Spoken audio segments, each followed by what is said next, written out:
கோயம்புத்தூர்ல 10 வயது சிறுமி பாலியல் வன்கொடுமை செய்யப்பட்டு கொல்லப்பட்ட சம்பவத்திலிருந்தே தமிழ்நாடு இன்னும் மீளாத நிலையில திருவள்ளூர் மாவட்டம் கும்மிடிப்பூண்டி தொகுதியில் இருக்கக்கூடிய சிறுபுழல்பேட்டை அப்படிங்கிற கிராமத்துல 3 வயசு குழந்தைய கற்பழிச்சு கொண்டிருக்காங்க.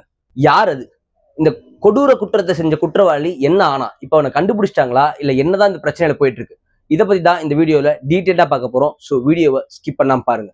அந்த கிராமத்தை சுத்தி இருக்கிற பெண்கள்லாம் லெட்ரினுக்கு போறதுக்காக காட்டு பக்கம் போயிருக்கும்போது அங்க ஒரு முட்புதர்ல ஒரு 3 வயசு குழந்தை காயங்களோட இருக்கிறத பார்த்திருக்காங்க. அதை பார்த்த உடனே அந்த குழந்தைய இப்படி ஒரு குழந்தை இருக்குன்னு சொல்லி மீட்டு ஹாஸ்பிட்டலுக்கு அனுப்பியிருக்காங்க. பட் இதுக்கு முன்னாடி என்ன நடந்துச்சு அப்படின்னா, கும்மிடிப்பூண்டி தொகுதியில சிப்காட் தொழிற்பேட்டைன்றது இருக்கு. அந்த சிப்காட் தொழிற்பேட்டையை சுற்றி நிறைய கிராமங்கள் அந்த பகுதியில வசிக்கக்கூடியவங்களா இருக்காங்க. இந்த சிப்காட் தொழிற்பேட்டைக்கு வட மாநிலத்திலிருந்து நிறைய பேரை வேலைக்கு கொண்டு வராங்க. லைக் பீகார், யூபி, குஜராத் இந்த மாதிரியான இடங்கள்ல இருந்து நிறைய பேரை இங்க வேலைக்கு கூட்டு வராங்க. சோ அவங்க அந்த மாதிரி வேலை செய்யறவங்க எல்லாமே அந்த சிப்காட் தொழிற்சாலையை பக்கத்துல ஒட்டி இருக்கிற கிராமத்திலேயே வீடு வாடகைக்கு எடுத்து ஒரு பெரிய வளாகம் மாதிரி அங்க இருக்கு. அங்க வீடு வாடகைக்கு எடுத்து அவங்க எல்லாம் தங்கியிருக்காங்க.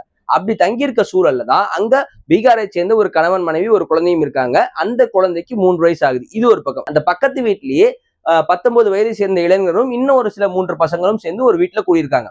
இந்த மாதிரியான சூழல்ல தான் அந்த 19 வயது இருக்கக்கூடிய ஒரு நபர், அவன் பேர் விபின் மாஞ்சி அப்படிங்கிறவன், இந்த 3 வயசு குழந்தைய ஊருக்கு ஒதுக்குப்புறமா தூக்கிட்டு போய் அந்த குழந்தைய பாலியல் வன்கொடுமை செஞ்சு ஒரு முட்புதர்ல தூக்கி எரிஞ்சிட்டு வந்திருக்கான். இப்படிங்கிறது செய்தி.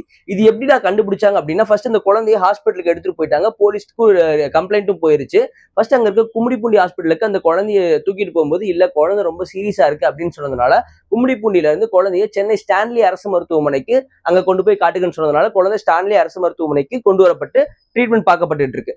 இது ரொம்ப பெரிய இஷ்யூங்கிறதுனால, இது பெரிய பூதாகரமா வெடிக்கும் அப்படிங்கிறதுனால காவல்துறை ரொம்ப துரிதமா நடவடிக்கை எடுத்து இதுல விசாரணை மேற்கொள்றாங்க. அப்படி விசாரணை மேற்கொள்ளும் போது அதே பகுதியில அந்த வீட்டுக்கு பக்கத்திலேயே வசிக்கக்கூடிய அந்த பீகாரை சேர்ந்த இளைஞன் தான் செஞ்சிருக்க கூடும் அப்படிங்கிற தகவல். அது இவங்களா கண்டுபிடிச்சாங்களா அப்படிங்கிறது ஒரு டவுட் இருக்கு. ஏன்னா இதுல இன்னொரு தகவலும் சொல்லப்படுது.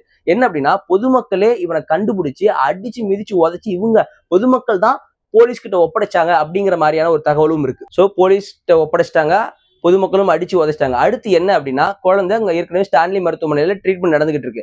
இந்த விஷயங்கள் நடக்கும்போது கும்மிடிப்பூண்டியில அந்த கிராமத்தை சுற்றியுள்ள தமிழ் மக்களே அடுத்த நாள் காலையில அந்த கிராம மக்கள் மொத்தமா எல்லாம் வெளியே ரோட்டுக்கு இப்படி அவங்களுக்குள்ளேயே ஒரு 3 வயது குழந்தையை கற்பழிச்சு கொண்டுட்டாங்க அப்படின்னா இவங்க எல்லாம் வச்சுக்கிட்டு நாங்க எப்படி நிம்மதியா வாழ முடியும்? உடனே அங்க இருக்கக்கூடிய வடமாநில தொழிலாளர்கள் அத்தனை பேருமே அந்த இடத்த விட்டு காலி பண்ண சொல்லுங்க அப்படின்னு சொல்லி கும்மிடிப்பூண்டியில இருக்கக்கூடிய பெரிய என்எச் ரோடு நிறைய இருக்கு, அங்க இறங்கி சாலை மறியல்ல இறங்கி போராட்டம் பண்ண ஆரம்பிச்சிட்டாங்க.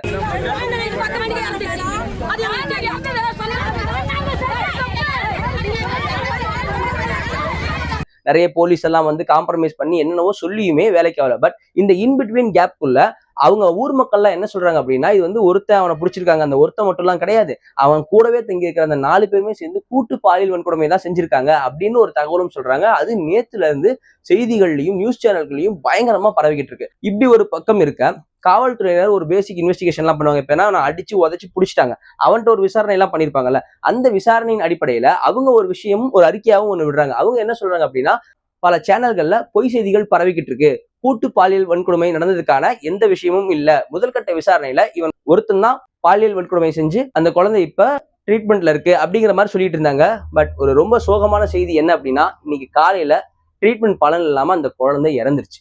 இந்த செய்தி தெரிஞ்சதுக்கு அப்புறம் திரும்பவும் அந்த மக்கள்லாம் இறங்கி சாலை மறியல்ல ஈடுபட ஆரம்பிச்சிட்டாங்க. நம்ம வீடியோ ஸ்டார்டிங்ல சொன்ன மாதிரிதான், கோவையில அந்த குழந்தைக்கு 10 வயசுன்னு சொன்னதுக்கே நம்ம எல்லாம் பதறணும். 10 வயசு குழந்தைகிட்ட போய் என்னடா அப்படிங்கிற மாதிரி. பட் இங்க வெறும் 3 வயசு குழந்தைங்க. அந்த நம்மளே சொல்லுங்க, நம்ம பார்த்த குழந்தைகிட்ட பிஞ்சு முகத்துல அது சிரிச்சிச்சுன்னா நம்மள அறியாம நமக்கு சிரிப்பு வரும். அந்த குழந்தைய பார்க்க பார்க்க நமக்கு அப்படியே கொஞ்சணும்னு தோணுமே தவிர இப்படி ஒரு வக்கரம் தோணுமா? அப்படி ஒரு வக்கரம்லாம் தோணுதுன்னா அவனுங்க அது 19 வயசா? அப்ப அவனுங்களாம் என்ன மனுஷனுங்களா இருப்பானுங்க? இந்த பிஞ்சு குழந்தை 3 வயசு குழந்தைக்கு இன்னைக்கு போஸ்ட்மார்ட்டம் நடக்க போகுது. ஏன்னா காலையில இறந்துருச்சுன்ற தகவல் வந்துருச்சு. இப்போ மதியமோ இல்ல ஈவினிங்கோ போஸ்ட்மார்ட்டம் நடக்க போகுது அப்படிங்கிற தகவல் வருது. அடுத்த கட்டமா இந்த குழந்தையின் விஷயத்துல அந்த போஸ்ட்மார்ட்டம் ரிப்போர்ட்டை வச்சுதான் பொதுமக்கள் சொல்றபடி கூட்டு பாலியல் வன்கொடுமை செஞ்சாங்களா, இல்ல காவல்துறையினர் விசாரணையில கண்டுபிடிக்கப்பட்ட மாதிரி ஒருத்தர் தான் அந்த கொடூரத்தை செஞ்சானா அப்படிங்கிற விஷயம் இனிமேதான் தெரிய வரும். அதை பத்தியும் அடுத்த கட்ட தகவல்கள் கிடைச்ச உடனே உங்களுக்கு நான் அப்டேட்ல சொல்றேன். பல அரசியல் கட்சி தலைவர்களும் இந்த விஷயத்துக்கு வருத்தமும் தெரிவிச்சிருக்காங்க. வருத்தம் தெரிவிச்சதை விட ஆளும் அரசை சுட்டிக்காட்டி பயங்கரமான கண்டனங்களை தெரிவிச்சுட்டு இருக்காங்க. முதலாவதாக திமுக கட்சியை சேர்ந்த கனிமொழி அவர்கள், எம்பி அவர்கள் என்ன சொல்லியிருக்காங்க அப்படின்னா, பெண்கள் எல்லாம் இனிமே அவங்கவுங்க குழந்தைங்களையும் பெண்கள் தங்களையும் தாங்களே தான் காப்பாற்றிக் கொள்ளணும். ஏன்னா அரசுன்னு ஒண்ணு நடக்குதா அப்படின்னு கேள்வி கேட்கிற அளவுக்கு தான் இன்றைய நிலைமை இருக்கு. பொறுப்பு என்ற சொல்லுக்கு பொருள் தெரியாதவங்க ஆட்சி நடத்துகிற இந்த சூழல்ல பொதுமக்கள் தங்களை தாங்களே தான் பாதுகாத்துக் கொள்ளணும் அப்படின்னு ரொம்ப கடுமையா சாடி இருக்காங்க. அடுத்த கட்டமா அந்த கட்சியினுடைய இளைஞரணி செயலாளர் உதயநிதி ஸ்டாலின் அவர்கள், அதாவது தற்போதைய எதிர்க்கட்சி தலைவர் உதயநிதி ஸ்டாலின் அவர்கள் என்ன சொல்லியிருக்காரு அப்படின்னா, வடக்குல எங்கெங்கயோ நடந்துகிட்டு இருந்ததா கேள்விப்பட்ட செய்திகள் இந்த சோஃபா மாடல் ஆட்சியில இப்ப பிரசன்ட்ல நம்ம ஊர்லயே இப்படி நடக்குது.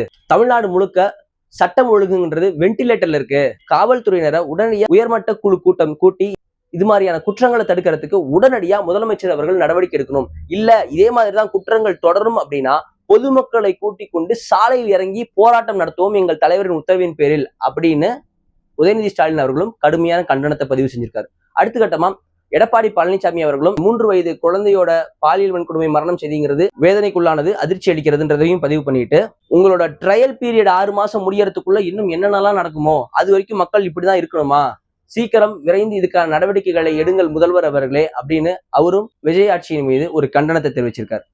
இந்த மூன்றும் எமோஷனலி பிளஸ் அவங்களோட ஆதங்கத்தை தெரிவிக்கிற வகையில வெறும் அரசை அட்டாக் பண்ற வகையில ஒரு கண்டனமா இருக்கு.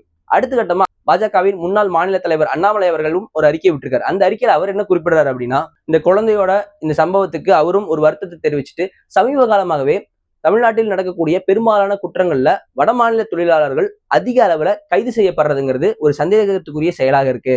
இது ரொம்ப கவனிக்க வேண்டிய ஒரு விஷயமாகவும் இருக்கு. ஏன் அப்படின்னா, இப்போ இந்த கும்மிடிப்பூண்டியில நடந்திருக்க இந்த சம்பவம் சமீபத்தில் அதுக்கு முன்னாடியும் காஞ்சிபுரத்தில் இருக்கக்கூடிய அத்தனூர் அப்படிங்கிற கிராமத்திலையும் ஒரு 10 வயது சிறுமி கேஸ்லயும் இதே மாதிரி ஒரு வடமாநில தொழிலாளர் கைது செய்யப்பட்டாங்க.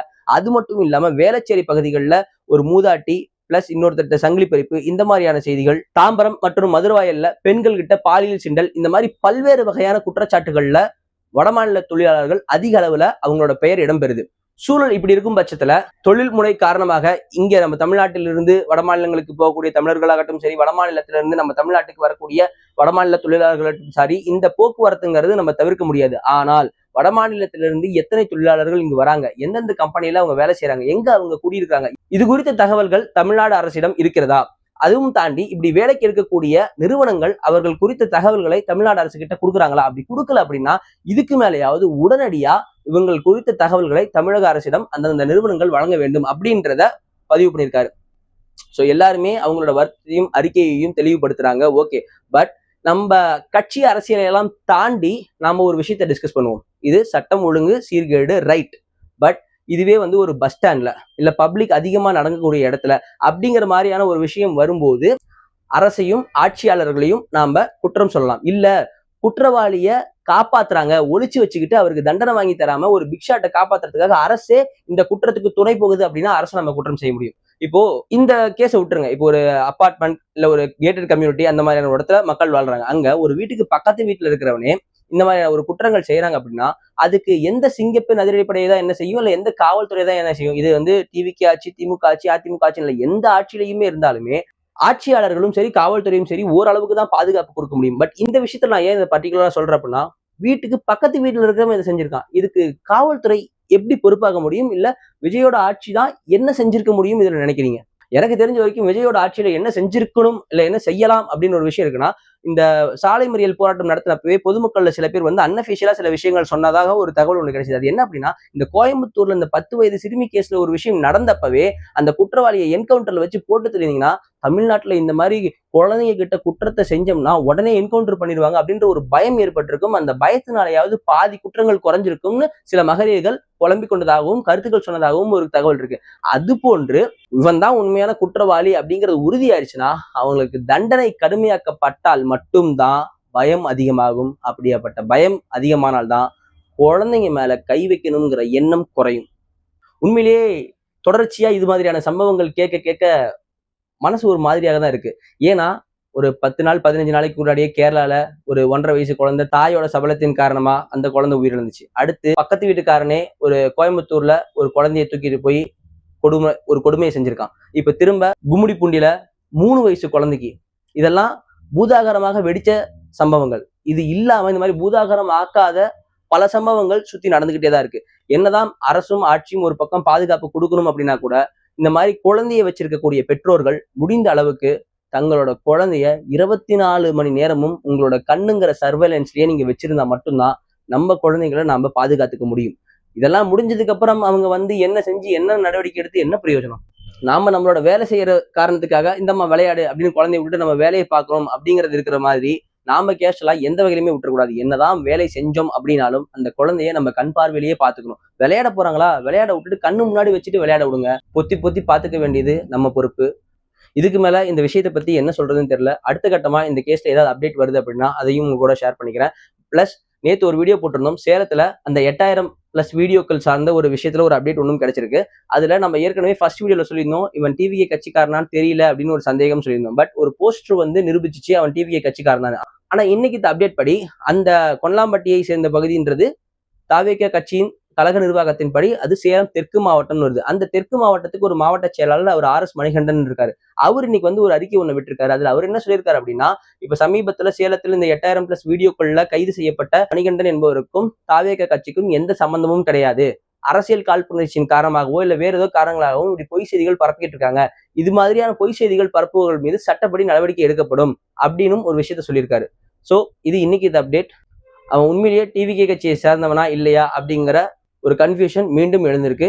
இது குறித்து அடுத்த தகவல் கிடைக்கும் போது அதையும் உங்ககிட்ட நான் பகிர்ந்துக்கிறேன். ஆக்சுவலா தொடர்ச்சியா இந்த மாதிரி குழந்தைகள் பிளஸ் பாலியல் இந்த மாதிரியான விஷயமாவே போகுது, டாபிக்கை மாத்துவோம், இது மாதிரி நடக்கக்கூடாது அப்படின்னு வேண்டிக்கிட்டு இன்னைக்கு வேற டாபிக் மாத்தி பேசலாம்னு நினைக்கும் போது மீண்டும் இப்படி ஒரு கொடூரமான செயல் இருக்கும்போது அதை உங்ககிட்ட கொண்டு வந்து சேர்க்காம எப்படி இருக்க முடியும்? இதை பத்தின விழிப்புணர்வு உங்களுக்கு ஏற்படுத்தாம எப்படி இருக்க முடியும்? அதனாலதான் இந்த வீடியோ. அடுத்து வேற ஏதாவது ஒரு நல்ல தகவலோட உங்களை வந்து சந்திக்க முயற்சி பண்றேன். Until then, Tamilselvan, Tamil views.